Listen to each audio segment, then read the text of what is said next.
মাত্র ৭২ ঘন্টা, তারপরই আরেকটি নতুন প্রলয় আসতে পারে নেপালে। এমনই ভয়ের কথা শোনা যাচ্ছে। পাহাড় নিজেই বাঁধ হয়ে দাঁড়িয়েছে নদীর সামনে। নেপাল তিব্বত সীমান্তে ভূমিধসে বন্ধ হয়ে গেছে দুই নদীর গতিপথ। রাতারাতি তৈরি হয়েছে বিশাল হ্রদ, আর সেই হ্রদেই দ্রুত বৃদ্ধি পাচ্ছে পানি। বলা হচ্ছে আগামী ৭২ ঘন্টায় সেখানে জমা হতে পারে আরো ৩০ ঘনমিটার পানি। প্রশ্ন এখন একটাই, পাহাড় আর মাটির তৈরি প্রাকৃতিক বাঁধ ভেঙে গেলে আবারও কি প্রাণঘাতী হড়পা বানের মুখোমুখি হতে হবে নেপালকে? গেল বুধবার নেপাল তিব্বত সীমান্তের পাহাড়ি এলাকায় বিধ্বংসী ভূমিধসের জেরে আটকে যায় পুরুপে সাংপো ও ছোছেন খোলা এই দুটি নদীর প্রবাহ। ফলে মুহূর্তের মধ্যে সেখানে প্রাকৃতিক বাঁধের পেছনে তৈরি হয়েছে বিশাল কৃত্রিম হ্রদ বা ব্যারিয়ার লেক। ইতোমধ্যেই নেপালকে সতর্ক করেছে চীনের জনসম্পদ কর্তৃপক্ষ।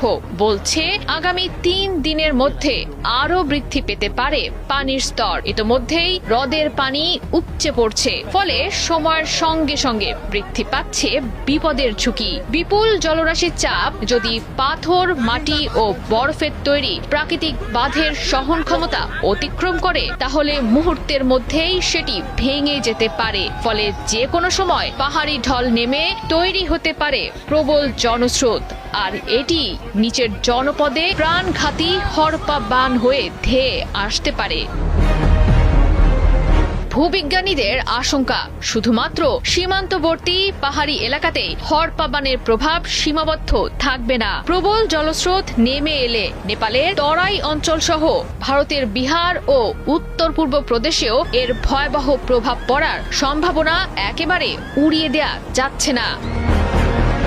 একই নদীপথে নতুন করে জলস্রোত নেমে এলে ভোটেকোশি ত্রিশুলি করিডোরে আবারও দেখা দিতে পারে নতুন বিপর্যয়। ক্ষতিগ্রস্ত এলাকাগুলো আবারও প্লাবিত হয়ে বর্তমান পরিস্থিতির আরও অবনতি ঘটবে। ইতোমধ্যেই গেল বুধবারের বন্যায় করিডোরটির রাস্তা, সেতু সহ বিভিন্ন অবকাঠামো ব্যাপক ক্ষতির মুখে পড়েছে। দ্বিতীয় দফা হড়পা বান নেমে এলে থেমে যাবে চলমান উদ্ধার কাজ। পুরোপুরি ভেঙে পড়তে পারে যোগাযোগ ব্যবস্থা, যার জেরে লাশের সারি দীর্ঘ হওয়ার আশঙ্কাও উড়িয়ে দেয়া যায় না।